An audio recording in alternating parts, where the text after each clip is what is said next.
Pumanaw na po ang dating two-time world boxing champion na si Zolani Tete matapos siyang ambushin at pagbabarilin ng dalawang armadong salarin. Naganap ang krimen noong gabi Biyernes, August 21, 2026 sa harap mismo ng kanyang tahanan sa South Africa.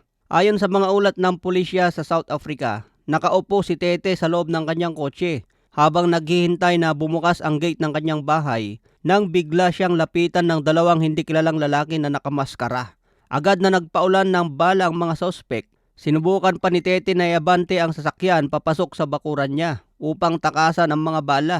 Ngunit idineklara siyang todas sa pinangyarihan ng krimen dahil sa malubhang mga sugat. Kasama ni Tete sa kotse ang isang 27 anyos na babaeng pasahero na nagtamo rin ng maraming sugat mula sa bala at kasalukuyang ginagamot sa ospital.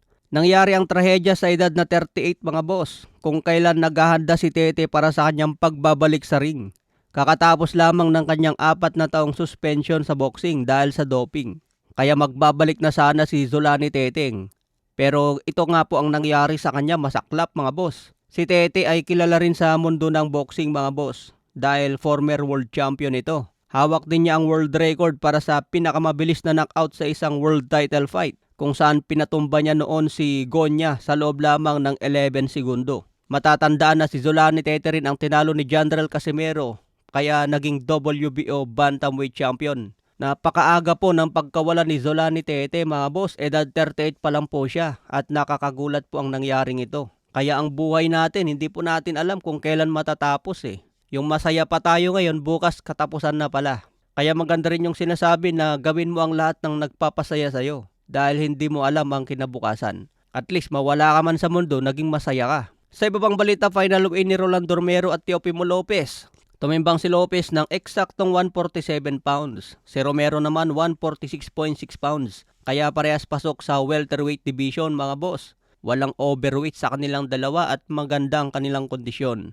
Kaya matinding bakbakan na ito bukas araw ng linggo. Dedepensa ni Romero ang kanyang WBA welterweight belt. Dehado pa rin si Rolando Romero pero sinabi niya siya ang mananalo dito. Kaya raw niya pabagsakin at in-knockout si Teofimo Lopez.